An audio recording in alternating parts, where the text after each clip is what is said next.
Presta atenção. Acabei de colocar o som aqui. A Viradouro é a campeã das escolas de samba no Rio de Janeiro. A Viradouro levou a nota 10 em todos os quesitos. Na outra ponta, a Acadêmicos de Niterói foi rebaixada depois do desfile em homenagem ao presidente Lula, que gerou forte repercussão política. No Palácio do Planalto, há quem diga que o desfile pode ter custado votos, especialmente entre os evangélicos.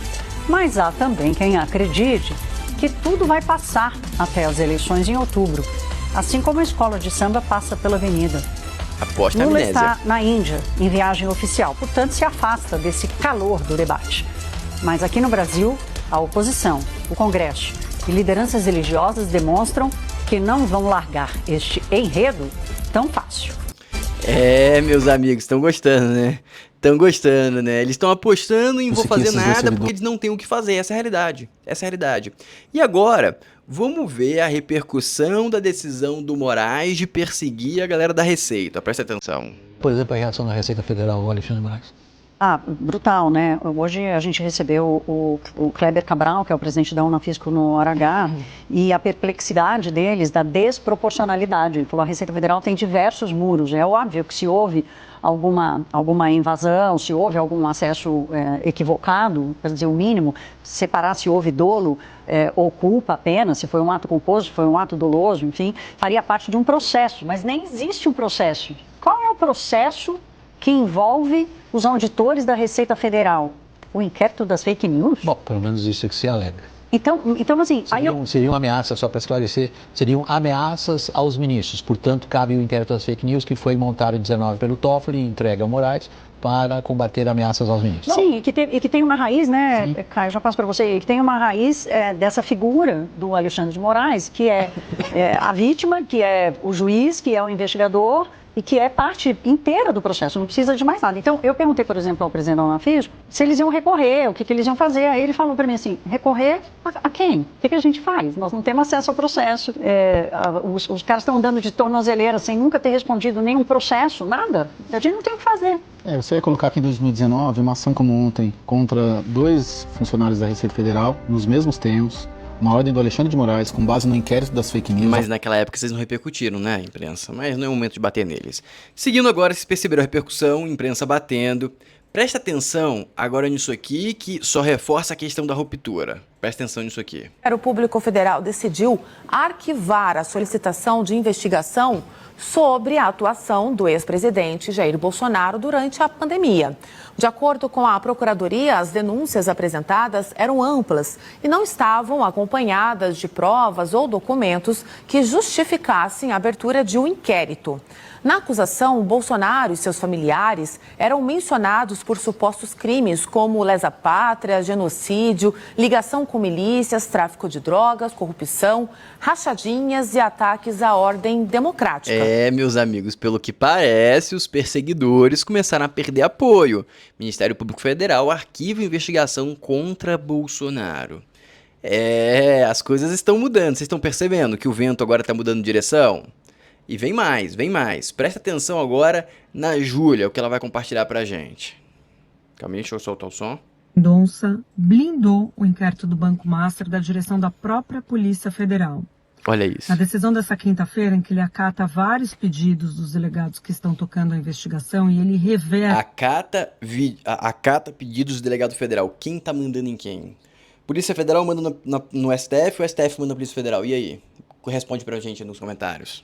Reverte, de certa maneira, as decisões que foram tomadas por Toffoli sobre perícia, sobre custódia das provas que estavam com a PGR, ele autoriza agora a ir para a Polícia Federal. Nessa decisão, ele proíbe que provas, que dados da investigação sejam divididos, compartilhados com os superiores hierárquicos dos delegados. Não quer que chegue até o Andrei, a investigação pelo Lula. Na prática da direção da Polícia Federal. Vamos dar uma olhada no que ele falou.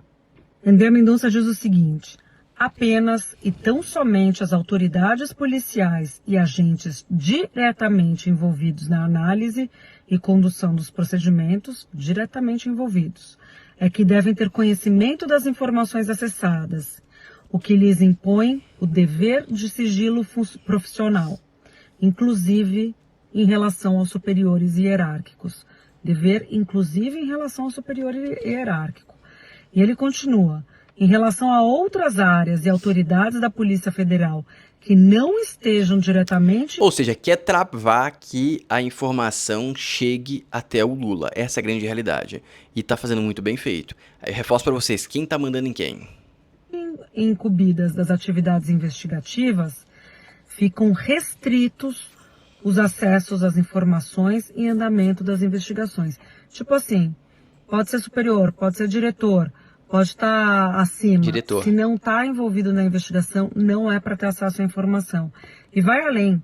As autoridades administrativas e estruturas correspondentes devem apenas prover os meios e recursos humanos e materiais necessários ao bom... Quer ver um asterisco? Por que a Polícia Federal quis o Mendonça? Porque o Mendonça tem algumas instituições, tá? E nessas instituições, institutos deles, tem lucro. E aí começaram a acusar ele, você tem aí lucro nos seus institutos. Aí ele falou, todo o meu lucro dos meus institutos eu dou pra minha igreja. Aí quebrou. Como que você queima esse cara? Mas ele tem não sei o que, ele recebeu não sei quanto, legal. O que ele fez com o dinheiro? Foi pra igreja. Só se a igreja for dele, se você tiver um somebody love, aí queima o cara. Mas pelo que parece, não tem como. Ou seja, o Alexandre de Moraes tentou colocar a gargantilha nele, tentou colocar a coleira nele e ele não topou. Ele não se encaixa. Então aí que a gente deve ver, será que vai ter uma queima de arquivo? O que vai ter? Porque o cara tá encurralado? Ele vai ter que vai pras vias de fato? Não sei. Seguindo agora, presta atenção nisso aqui. Informação importante agora, aqui no nosso site, sbtnews.com.br. Daniel Vorcaro abortou a brincadeira, ficou com medo, gritou truco, gritaram truco pra ele, chamou o Zap e o cara regou. Acaba de ser publicada uma reportagem que você precisa acessar, você que está sempre acompanhando o News Manhã e de olho nesses desdobramentos do caso Banco Master. Olha só a publicação de agora há pouco. Daniel Vorcaro, dono do Banco Master, vê clima ruim, desiste de CPMI e negocia condições para ir a outra comissão no Congresso Nacional. Acessem a reportagem, que está disponível já no nosso portal de notícias. A gente trouxe informações para vocês, ainda na edição de hoje, abrindo a edição de hoje, sobre a confirmação da participação, a autorização para a participação de Daniel Vorcaro. Seria a segunda agora, tinha sido adiantado. Na CPMI do INSS, que seria na próxima segunda-feira, dia 23, e na CAI, a Comissão de Assuntos Econômicos do Senado, no dia seguinte, terça-feira, dia 24 de fevereiro. Portanto, conforme a apuração que nós tivemos agora há pouco, diante de uma situação de clima ruim, foi o que disse o próprio Vorcaro, houve então uma desistência de participação da CPMI. Mais uma informação. Isso tem tudo a ver com o Mendonça, porque o Mendonça soltou a bomba dentro da CPMI do INSS. E não se esquece de curtir o vídeo e se inscrever no canal pra gente salvar o Brasil em 2026.